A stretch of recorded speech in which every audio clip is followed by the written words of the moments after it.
Hello, everyone, and welcome back. This is Liz Peterson and on Raise the Vibe with Liz.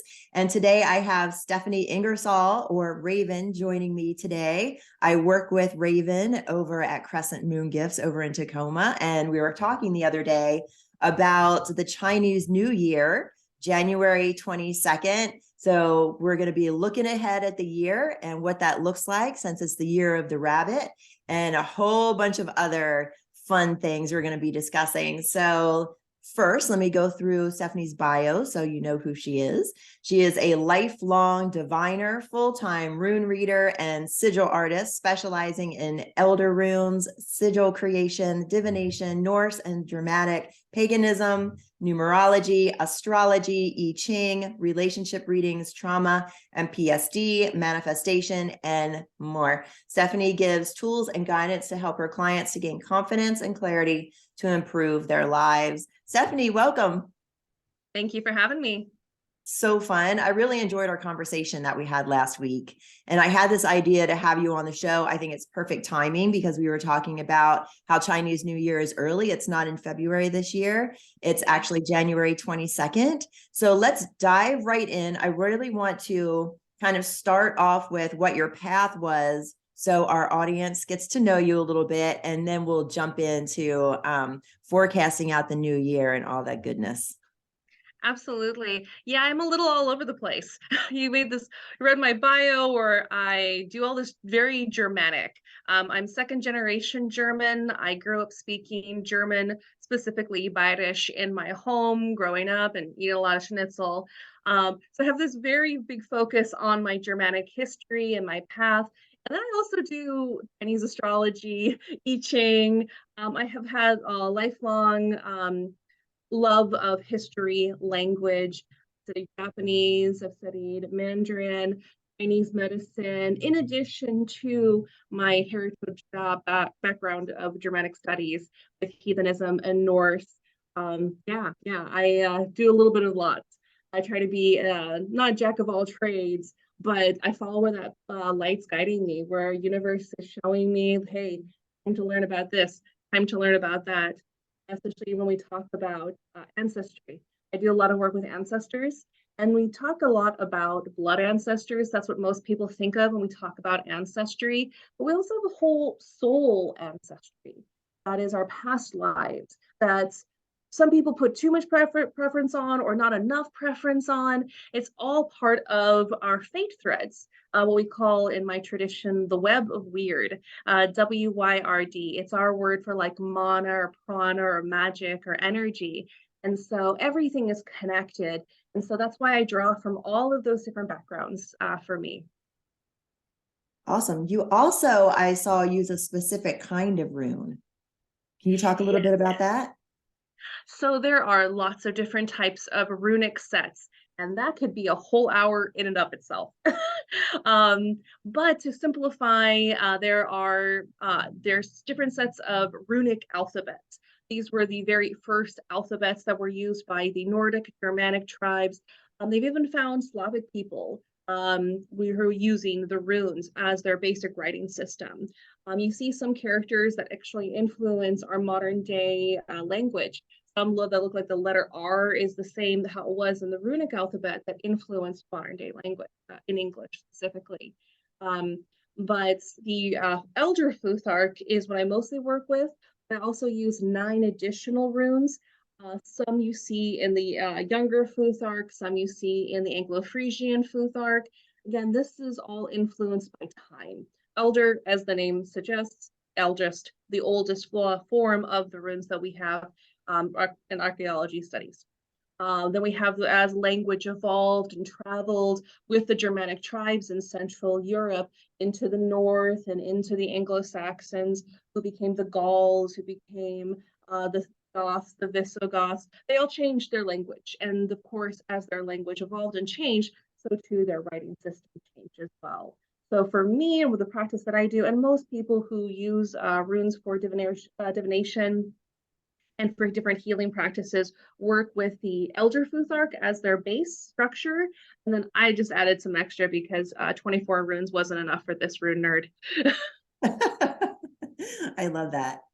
And then you also use and draw, you're a sigil artist. And for me, this is something where I've heard it before, but I'm hearing it more often now. So I think it's really coming online right now. Can you talk a little bit about what those are and the meaning behind them and how people can use them in their lives? Absolutely. I'm just going to promote myself here for a second. If you actually want to see some good examples of different Bindrune and Sigil art, my Instagram account, Raven Wisdom Arts, I post everything publicly there. I also have a lot of examples on my website. I'm only saying that just so if you want to see later after you're done watching this awesome podcast, if you want to see some examples of what they look like. So I do Bindrune and Sigil art. I do both. A bindrune is a type of sigil, just like how you have different practices within umbrella terms. A sigil being a symbol of power, has purpose, intention. I mean, when we talk about the art of symbolism, and that could be a full hour in and of itself, very passionate about it. And that's also what drew me into studying Chinese and Japanese. These characters, the kanji or hanji characters, that have like these radicals and elements and build language. I find it so fascinating. And I find all of these little parts with all of these different things come together for like different manifestations, for different spell work, for different blessings. I make bindrunes. And so a bindrune is where I take those Elder Futhark Rune symbols, combine them together to make a symbol of power. To help with protection, to help with people becoming like pregnant. I've done a lot of those ones for different healing practices, abundance, spiritual connection. Some are people's names. I have a personal one that looks like a raven, and it's just my initials. We actually are all very familiar with a binder, but we don't know it. The Bluetooth symbol that's on our phones and our electric devices, that's a bind rune. It is the combination of the rune Berkana, which is the birch tree, which is healing, and the rune Hagalaz, which is the hailstorm, which is change. They were used often to represent, like, again, initials. That's what my signature one, it just says SING, which is short for my first and last name. But the Bluetooth symbol is short for Harold Bluetooth. He was a king of Norway, one of the last few, and he would eat a lot of blueberries, and so they called him Bluetooth. I actually get used to work in their building, taking care of their house plants, and in their corporate office in the Bluetooth building, and they've got Viking stuff all over the place. That's kind of their aesthetic. Yeah. Well, that's really fun. That's interesting. Thanks for sharing that. Yeah. So sorry, I didn't answer your question completely. Just to wrap it up, sorry. That's what bind runes are, is just a combination of binds. But sigil, to answer your question, you use all sorts of different types of symbols. Some are drawn using light language, like codes, for people who are more on the light worker side, where it's just very divinely channeled through them. Sometimes they don't even really have much structure. Some people, they look like a different language, some more like marked, but they all have their own energy. That's light code language, using that type, and it's a type of sigil. When most people think of sigils too, some are based off of like old books where you have like these codes and numbers and you're supposed to put these lines on it. Again, I could do a whole conversation just about sigils in of itself, but to answer your question, they're usually just symbols of power that represent different blessings, and you can draw on so many different things. I really recommend Laura Tempest Zarkov. She has 2 books about sigils, and I'm forgetting the names of it. I didn't have that prepared. But really great author. She's from this area. She lives on the East Coast now, and I had to take a class from her at Crescent Moon Gifts not too long ago, so she comes back and forth visits. But her 2 books about sigil witchery, that's the first book, and then the second one that just came out, both really go into the depths of how to create sigils and the history of sigils. It's really good. And I love how when you do sigil art for somebody, you really hold them in integrity. And even if somebody wants to get them as a tattoo, you request, that they come to you first and ask your permission. I think that that's important to point out for all artists who are out there today. Absolutely, absolutely. Unfortunately, had to learn the hard way with some people, not just with art theft, but there was something that was created for somebody specifically. It was made with a lot of intention, a lot of like magic, a lot of just those blessings, and someone would then tattoo it without. They just thought, oh, it's a cool Viking to picture, and then tattooed it. And I'm like, so I do a lot to protect my clients, those who do commission me for personalized Bindrune and Sigil work. I also do natal sigils, which are pretty cool. It takes the elements of their natal chart, and I combine them together to be like a symbol that represents their power of all those things that were a part of the cosmos at the time of their birth. But again, those deeply personalized symbols, I make sure I don't post them publicly. They're just for my clients because I unfortunately had to learn the hard way. There are some people who don't see the symbolism, they don't see that power, and they just think, oh, pretty picture, and they want to get it tattooed. Yeah. That's pretty cool that you do the natal chart. That's fun. I like that. Thanks for sharing that. All right. Oh, they're fun. They're fun. Chinese New Year, January 22nd. Let's dive into the year of the rabbit. Yeah. Go for it. Excuse me. So yes, this year is the year of the rabbit. Lunar New Year, January 22nd. It is the day right after the new moon, and that's when starts the new lunar calendar again. That specifically, we talk a lot about in China, but it's in a lot of different countries in Asia that follow that lunar calendar. For the Lunar New Year, fresh new starts, fresh new beginnings. This is the year of the water rabbit. Now, in Chinese astrology, everything like some people say, oh, in Chinese astrology, I'm a water rat. Well, what the heck does that mean? So they basically break up each year for one of the 12 animals. And let me grab my notes here. I made sure to be organized. Those 12 symbols are the rat, the ox, tiger, rabbit, dragon, snake, horse, lamb or ram, monkey, rooster, dog, and pig or boar. And they also have one of the 5 elements. It's a little bit different in Chinese astrology, where you think here in the West, the 4 elements, earth, air, fire, water. They also add metal to that as well. Metal can usually represent like gold or silver, depending if it is a yin or a yang year. So how they do it is that each animal gets a year. And then every 2 years, they get an element. Last year, we came out of the, it was the water tiger, but it was a yang year.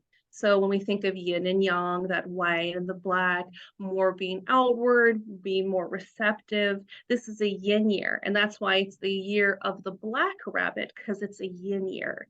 So we have 2 years for each element. Each element gets a yin year and a yang year. And so this being the water rabbit in the yang year, there's so much we can talk about all of those just with that symbolism alone, right? I talk about sigils and symbolism.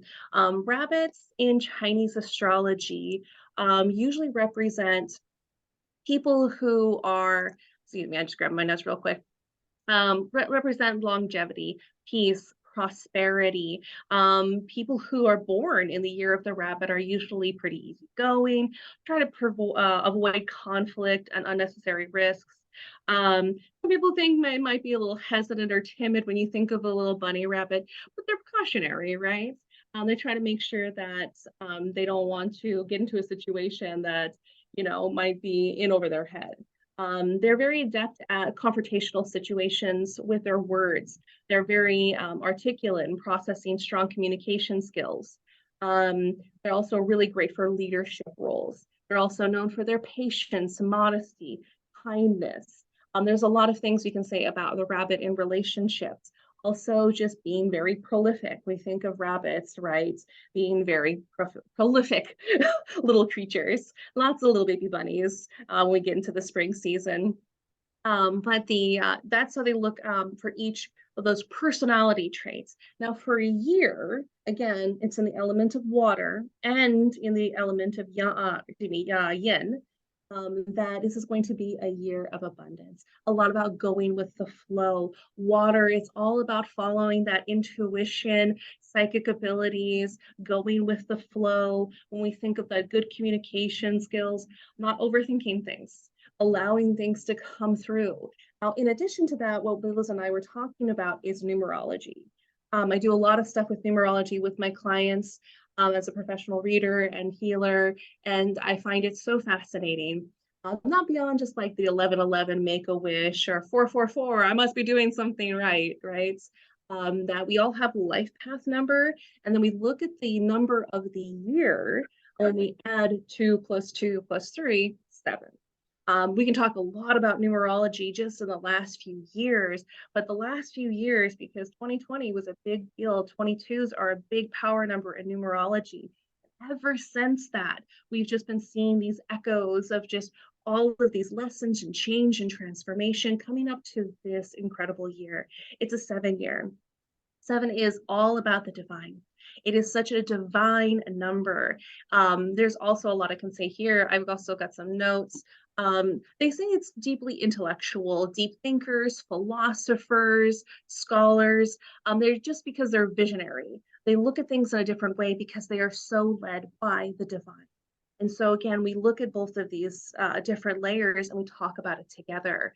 The water rabbits, going with the flow, being eloquently with our spoken language. It's not about like big conflict, like tiger energy last year was like big, impressive, like you standing in that power. This year is kind of taking a step back, but also communication. I see this year as a big year for community, building community. When we think of rabbits, they all live together in big communities. Tigers are more independent. We talk about, again, the water, yin, being receptive. This is going to be a very, very spiritual year, a year of abundance, a year of huge growth spiritually, mentally, community. I could talk all about those different aspects, but in numerology too, it's also important to look at your own life path number plus the year number. For those who don't know how you find your life path number, you add all the numbers together of your birth date, the month, the day, and the year, each and every single one of those numbers until you either get a power number like 11 or 22, or you get a single digit. Then you keep adding it until you get a single digit. I'm a life path 4. 4s are all about stability. When you think of the 4 table, like 4 legs on a table, the 4 elements, balance. And that's been a lot of like my work that I do. A lot of what I do for my clients is I help ground them and send them out. Like, come on down, let's get back down here. It's also my Taurus energy. I'm more all of that like very steady kind of energy. But when you add 4 + 7, you get the number 11. So for this year, this one's going to be a big one for me. I'm going to be very busy. We can talk a lot about numerology for each and every single person, but I encourage you, those who are listening at home and watching, take that time. It's all information is really easy to find with a quick Google search of just adding those numbers together. And then again, if you want to know what your theme for this year, add that 7 and look at those layers of the water rabbit. Again, this is a yin year. This is about looking inward. Last year was a very much coming out. Hey, I'm coming out of my den after being in quarantine for the last few years. It's time to come out and stand in my power again. It also was water. It was about fluidity, going with the flow, allowing the universe to guide you. And this year with the rabbits, it's even more so about that trust. That's what I've been telling a lot of my clients. I was talking to Liz yesterday, or just the other day, excuse me, that's what's time anymore? Right. Let's talk anymore. That's because I do all the Nordic and Germanic stuff. I also host a monthly meditation group for those who are curious to learn more about the runes and all of that. You can look at my website to learn more about the event. It's called Weird Wanderings, WYRD, that word I was talking about. But in that event, we look at for outlook for each month by pulling 3 runes. Now, I bring this up just because the first 3 runes that we pulled at the very first month are the echo, the same theme of trust. In the three runes that we pulled, two were associated with our trickster god that we love in the Norse pantheon, Loki. He's got a bit of a reputation, even in modern day today. He's got his own TV show, all that stuff. When we think of the trickster god, the silver tongue god, Loki, he gets kind of a bad rep sometimes. Loki is the cataclysm. He is the instigator for all of these things that happen in Norse mythology. Um, Thor's hammer. What do you think of like Mjolnir? Like is the most iconic symbol that Thor has that most people are familiar with from again movies and comic books and television and such. He would have never got unless Loki thought it'd be funny to make Thor's wife Sif permanently bald. And there's a whole story that goes into that. And again, I could talk about that for another hour too. But to summarize, if that didn't happen, unless Loki thought it'd be funny, Thor would have never gotten his hammer. And so when we talk about in my tradition, something I call Loki luck, where it's this weird circumstances that happen within the web of weird. You stub your toe and sometimes you just laugh and you walk it off. Sometimes you stub your toe, you break it, and you end up in the hospital and you end up meeting the love of your life. Like there's those weird circumstances. How we weave fate and destiny in my tradition, everything is started by those decisions. You make a decision like, I want to find the love of my life. I listened to this awesome podcast and they talked about this is going to be a year of abundance. I want this to be the year of abundance. I really want to embody that water rabbit and allow abundance to come to me, just like how water is so abundant in this beautiful blue planet that we live on. You set those intentions and then you have to allow the universe to help bring those things into being. Sometimes it's got to clear some stuff out. That's when the Loki luck comes in. And we're like, oh man, that didn't work out. I wanted this, and this. And it's all about letting go of that idea of control and allowing the universe to help bring that to us. The other rune that we pulled, so it was Os, which is one of Loki's runes. It means voice. It was Kenaz, which is the torch, about following your passions, also associated with Loki because he's a fire spirit. And Ingwaz, which is the rune of Freyr, or the good god, the good king. Now his role in with these three runes is that where this is where we can trust. Sometimes when the trickster god shows up and you're like, oh no, right? Same thing with Chinese mythology. Monkey is usually seen as a trickster. If you've ever heard of the myths of the monkey god or the monkey king, he's very much a trickster. Most mythologies around the world have a trickster of some kind, whether they're Raven here in the Pacific Northwest, coyote in like southern the United States, Loki in the northern European traditions, all or Anansi too in Africa. Lots of different tricksters. I could talk about that too for another hour. But those tricksters are those cataclysms. And sometimes when they show up, we're like, oh God, oh no, oh no, oh no. But for this year, especially with them coming in with this Lunar New Year starting off really early, everything's ready to jumpstart into this year of abundance, but it's going to take trust. When I think about the element of water, right? And we first learn how to swim. We don't push, we don't fight. It's learning how to let the water hold us, right? Trust. It's about letting go of that control and allowing the water to hold you, to be able to know that you're going to trust and that you're going to float and not sink. That is a lot of the themes of this year too. We got little bunny rabbits, right? Compared to the big year that was last year, that tiger. Bunny comes afterwards and we're like, I've been through so much the last few years. I just want a year where I can rest. Well, that bunny rabbit even more so has to, right? Trust in that little burrow that they're safe and secure. Trust that they have their other bunnies around them for their community, help protect them. It's about trust, especially trust of the universe. In China, especially in Japan, the rabbits are deeply associated with the moon. There is the moon goddess, the moon princess, and there's a saying in Japanese, Tsuki no Usagi, it's the rabbit in the moon. You look at the full moon, some people see the man in the moon. In a lot of Asian countries, especially in China and Japan, you see a rabbit pounding mochi, the big hammer, they're pounding mochi into the moon. That is one big tradition that is done in a lot of like, if you're looking for something to do for Lunar New Year, making or just even picking up some mochi is a good way to bring in that abundance as well. Because of, especially because this is the year of the rabbit, water, the moon influences the water, right? So much I could go on about how important this year is. Again, that's that yin of looking inward. How is the water influencing us? How is the universe pushing and pulling and inspiring us? Again, this is a year about trust. And so that rabbit in the moon, the reminder of like that inner reflection as well. The moonlight is that reflection of the sun. Again, I could go on and on and on about that, but let me pause and ask you if you've got any other questions. I think you're doing fantastic, Stephanie, and this is such great information. I do have a question as you're kind of wrapping up the theme for the year. If you could give us an example of how we would apply it to our own lives by maybe using, the year 7 and applying your life year 4, and then how you would forecast out for yourself.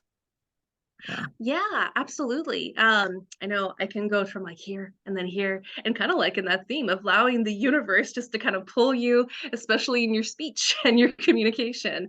I just got a piece of apatite. That would be a great crystal for this year. It's associated with the water, and especially with communication. If you're looking for a good one to help really embody a lot of those things. Again, for your life path number, I mean, unless we want to go one by one by one, again, I encourage you, how you find that life path number is you add all those numbers of your birthday together. You get a power number or a single digit. And then again, I recommend just doing a quick Google search. You can find a lot of great information. It's not like how it was like 5-10 years ago. It's really great information that exists on the internet now about numerology. And then again, you add that 7 and do the same thing until you either get a power number like 11, that's my year, or you add them again until you get a single digit. Now, for me being an 11 year, 11s are very spiritual numbers. As a very spiritual person, first thing when I saw that, I was like, oh man, I'm going to be busy this year.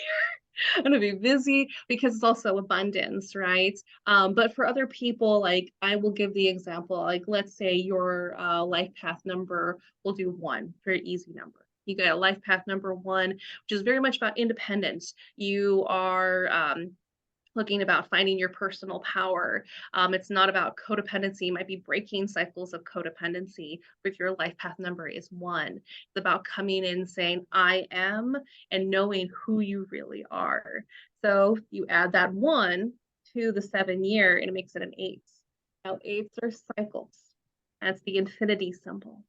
Now, difference between 3 cycles for the number 3 and 8 cycles is 3 is about witnessing and seeing the cycles. 8 is about embodiment, feeling those emotions come up. So if you're a life path number 1, and this is an 8 year for you, you might start seeing the cycles come up and like feeling big emotions again. Waters are all very emotional. All of our beautiful water signs, all of the emotions, feeling everything. But when you feel those emotions come up, drawing those things out, you have a chance to break those cycles, because the universe is really asking you, like, do you want to continue to do this? Do you like feeling like this? Or do you want to do something? This is as far as answering your question about how we apply it to our day-to-day life, it is a big message of trust. And it's easier said than done. Where trust is not easy to do, especially for those who have gone through a lot of trauma, who are grieving, who have gone through so much loss, and especially in the last couple of years. I think a lot of people are still grieving just the loss of friends and family. It was a very big reveal year, like 2020, and the years afterwards. There was big reveal. It was really hard. A lot of people had to cut people out. It was just, so many people are still recovering from a lot of that trauma. And so to say, oh, just trust, like, okay, let me just flip that on and just trust, It might be part of that lesson too for you, especially if you're a life path 1, if you're very independent, like, no, I got this. I don't need help from the universe. Just tell me what to do and I'll do it. And not that I would know anything about that being a German. But, and like hyper independence is a trauma response, and those of us who are like healing through all of those things, that's this is a lesson about trust. Big things about numerology. So many times I hear my clients say, I wasn't certain about something, and then I looked down my clock and then I saw 11:11, and I knew that I was on the right track. Like, I kept seeing these things and these signs. And that's why numerology really talks to a lot of people, because it's an easy way to get those confirmations from the universe. But we can get those confirmations too by suddenly a light beam comes from the sky, right? In this moment, you're like, oh, okay, I think I'm on the right track. Or seeing like a bird fly, or I mean, we could talk about like looking for signs when they're not really there, but I always encourage my clients to stop and ask themselves, where do they feel truth physically in their bodies? Because we all do. A lot of us feel it here. You got those gut feelings, right? You gotta trust those gut feelings. You got grandma's bum knee. It's definitely gonna rain tomorrow, right? But we all physically feel truth in our bodies. And so, especially for this year being a big year about trust, those of you who are watching and listening at home, stop and ask yourself, where do you physically feel truth? Stop and like tell yourself something that's very true to yourself, something that's core fundamental to yourself that and then where do you feel it? Most people feel it's kind of like a whew, feeling in like the heart center or in those guts, but everybody feels it a little bit different, and honor that in you. And then ask yourself, when those things come up this year, ask yourself, is this truth? And ask your body to tell you. This is all these lessons about trust, the universe, a very, very spiritual number, number in numerology and in Chinese astrology. But really, really, it comes down to trust. That would be the biggest lesson, our biggest way to summarize this upcoming year. Thank you, Stephanie. That's awesome.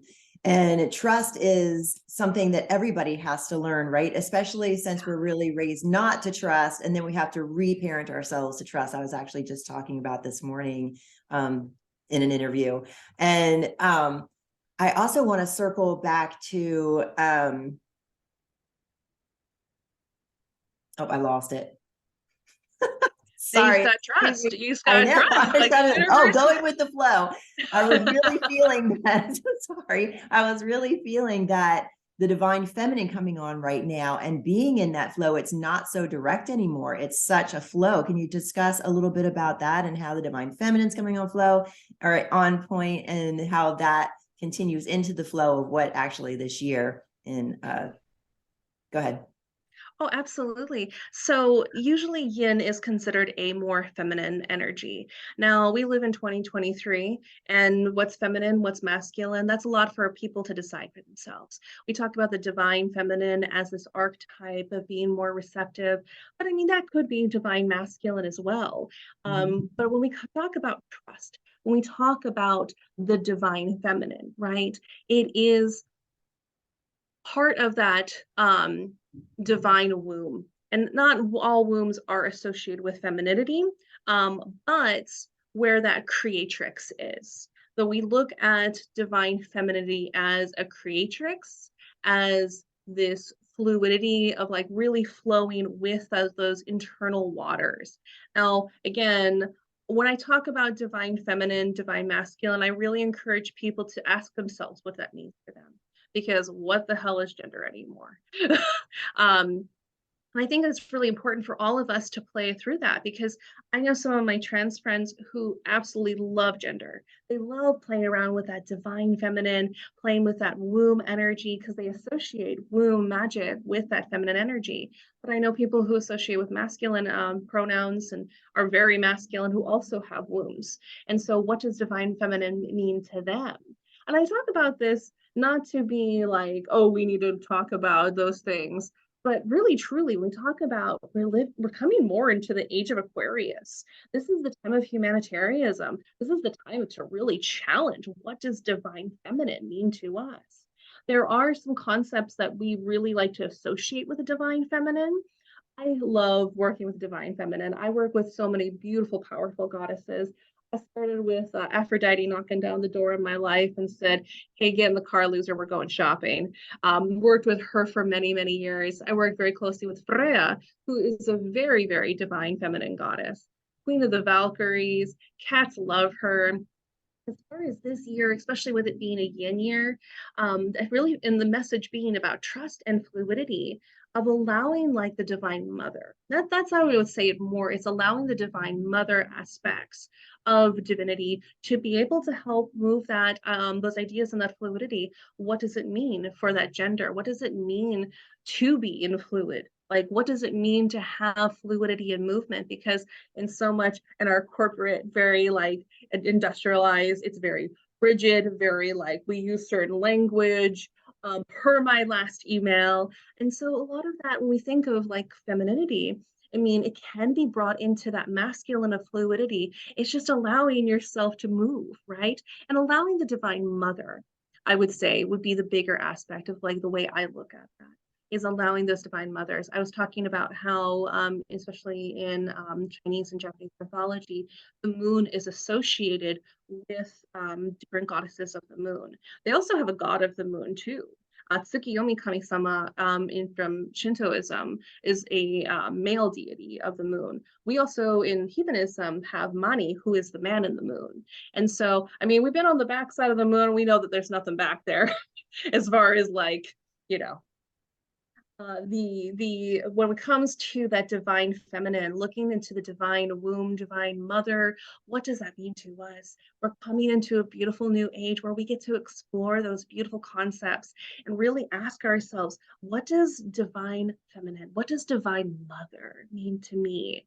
A good friend of mine, he uses he pronouns and he gave birth to his son. And so his son still calls him mommy, but that's their relationship. That's what they decided. But like as he's growing up, he gets this beautiful opportunity to decide, what does motherhood look like to me? My mother is my father. Or, you know, in that traditional sense, what people would say those terms, but the person who gave birth to me is my father. And so, and again, I only bring this up just because fluid change, going with the flow. When we look at like very like the archetypal yin, yang, black, white, the whole concept is elements of gray, right? It's the yin yang is moving inside of each other, and they've got the dot on either side because it's about mingling. It's about that mixes for the creatrix. Right. And that to me, especially I work a lot with Kali, and she's that incredible creatrix, but also that destroyer too. You have to have both in order to have that beautiful fluidity. So while most people would feel like, oh, water, divine feminine, time to like let my girl shine, right? But it's also this beautiful year of like looking things in different light, like allowing that divine feminine to inspire you of like, what does it mean to be feminine? But you, because we all get to decide that for ourselves. For me, yeah, I like wearing my makeup. I'm that Taurus girl, we get ruled by Venus, and I like to do this, I like doing that, I like my pretty things. For some other people, it might be completely different, and I love that. I think it's so beautiful and empowering, and seeing that divine feminine evolve. Water is constantly changing too, right? You never step in the same river twice, and I think that's also part of that lesson.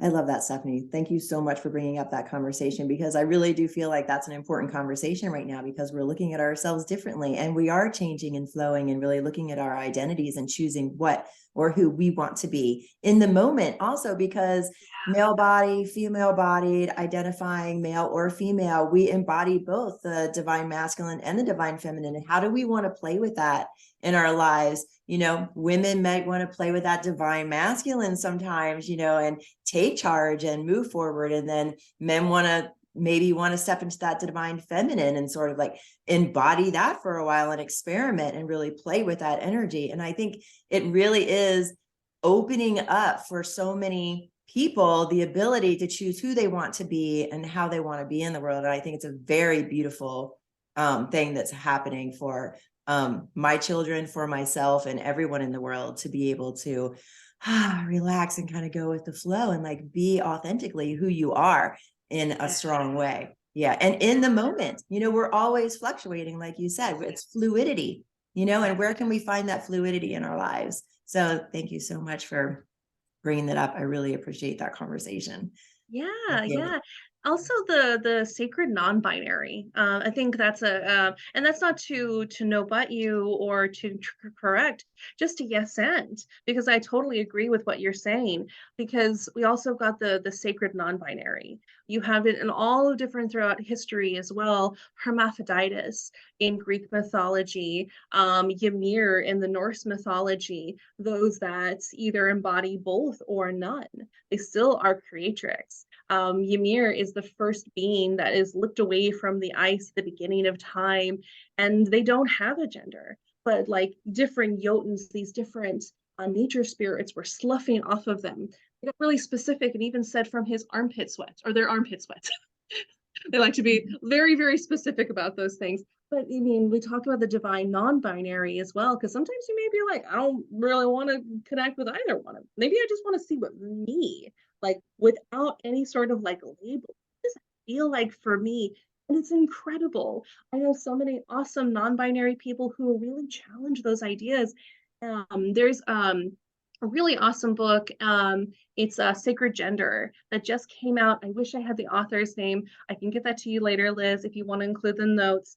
A really awesome book that really explores a lot of those things. And it also has different like work studies, like different open questions for more cis-gendered people to really challenge, what does like femininity mean? Why do we associate body parts? What does it mean to be AFAB, assigned female at birth? And what does it mean to be female in life? Right? And the non-binary of just even being able to like be fluid or just like, no, I don't want to. Because there are the third genders in lots of other cultures around the world for a long, long time too. And they were always very, very spiritual. Also bringing it back to the Norse, there were many different clergy for associated with Odin and Freyr, who would often devoid themselves of gender because they felt it kept them stuck here on Earth and they couldn't ascend the 9 realms and beyond. Their concepts, their ideas. Just again, it's important for you to play around with those things. Like I am a cisgendered woman, and my pronouns are she, her. But I love playing around with those ideas of like, what do we think non-binary feels like? What does that feel like? And we get to play around with that stuff because we have human bodies and we exist in 2023, and it's incredible. And I think it's just so empowering. Me too. Thank you, Stephanie. That's great. And thank you for pointing that other point of view, because I think that's also important to bring in as well. Thank you. All right. So let's bring it back around to the year of the rabbit. But I also want to like point out, like, we're having all the planets to go direct soon. And I know you're in astrology, and which is just amazing. So let's do a little bit on, you know, what the planets are doing right now. So Mercury just went direct yesterday. Mars went direct a little bit ago. Yeah, we're for starting from today. Oh wait, this is going to come out in different days. The day we're recording this is on the 19th. So excuse me if you're listening to this on a different time. But starting on January 19th, everything's direct. And it's going to stay direct for the next 3 months, which going back to the Lunar New Year, when I was saying before with you, how it's coming in really, really early, everything is just jump starting. You think a rabbit just about ready to jump and move into action. That is what this year is. We're gonna like start off like with a lot of stuff in momentum, with everything being clear with astrology, nothing in our way. In the last few years, we've had a lot of really big, intense retrogrades. There are some that go retrograde regularly, you know, and so many people think, oh no, Mercury retrograde, I can't talk, I can't do this. And that's just, you know, it's going opposite, or it's not even going opposite, it's just appears to be going opposite to us, right? It's still doing its thing. It's just how it influences our blue earth here. And so when we look at that, it's just a way to reflect, a way to really reanalyze. This last retrograde season, we had Mars and Chiron both in retrograde. Chiron being the wounded healer, Mars being how we handle conflict, how we are inspired. We think of that bright Aries fire, that very passionate. And both of mine are in the same sign, so it was a rough time for me. having to readjust both of those things at the same time. Whew. And then a lot of people were feeling the same thing as well, how all of these retrogrades and again, numerology, 2020 year of being the 22 year number, huge change, huge transformation, everything coming up, really just like making us, a lot of us, do some of the deepest shadow work we've ever done in our years. I really feel like that's been this big last few years. Heard so many more people talking about shadow work than I have in my whole entire career doing this, which is like, yes, great job, everybody. Gold star from the universe. Good job doing your work, because it's hard. But this last few years have really been forcing the universe, the universe has been forcing us to do that deep introspection work. It wasn't allowing us to. When you talk about that Loki luck, right? Something bummed this, and this. Suddenly your car is out of commission and now you're having to reassess. Why does my car being broken down make me want to cry? It's my independence, it's my strength. You know, we really started to break down all of those ideas and those concepts for really incredible, intense healing.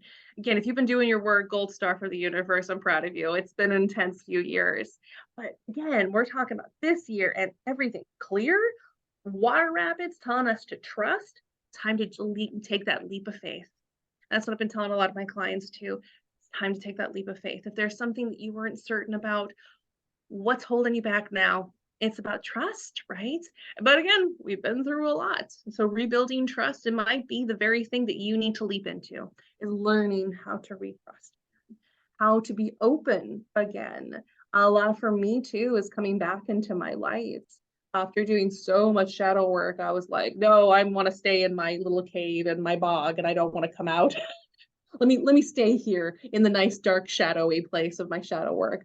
But again, the jumpstart this year is like, okay, what makes me uncomfortable? That's where the transformation is. That's where I have to have that leap of faith. Everything's clear. No retrogrades for the next few months. Season of the rabbit is here. Time to jump right in and get into it. The universe is like making this perfect, clear path for us. We have to learn how to trust. We have to learn how to trust. That is a great way to sum up everything that we just talked about. I love that. Stephanie, how can people reach you? They can reach me through my website, ravenwisdom.com. Like I said, I'm on Instagram. Not the best way to get a hold of me. My website also has my email address, ways to get in contact with me, information about my classes, all of my different services. It has all my different social medias on there as well. Again, my Instagram is where I post a lot of my art. If you want to see more of my sigil and my Bindrune art, or if you're just kind of curious to see what it looks like, again, that's Raven Wisdom Arts on Instagram, and ravenwisdom.com is my website. Awesome. And then what is one little jewel of wisdom that you would like to leave us with today? The tricksters are not bad. The tricksters are not bad. I know everyone wants to say, oh no, the tricksters, they're here out to get us. I love all my trickster spirits and entities. They help bring laughter and joy into our lives. And gosh, when it comes to talking about trust, if you got to bring in that laughter, can't take everything so seriously. Awesome. I love that. That is a great jewel right there. Thank you so much, Stephanie. And thanks for joining me today. I really appreciate your time today. And this has been fantastic. I've loved everything. This hour has just flown by. I can't believe it's already been in 60 minutes. Amazing. Thank you so much for joining me today, Stephanie. Thank you. Thank you. It's been an absolute pleasure. And thank you everyone for joining us. I'm Liz Peterson, and this is Raise the Vibe with Liz. And remember to find me on Facebook, YouTube, and Raise the Vibe with Liz. And my website is liz'shealingtouch.com. Thank you, everyone. And remember to get out there and raise the vibe. Have a great day.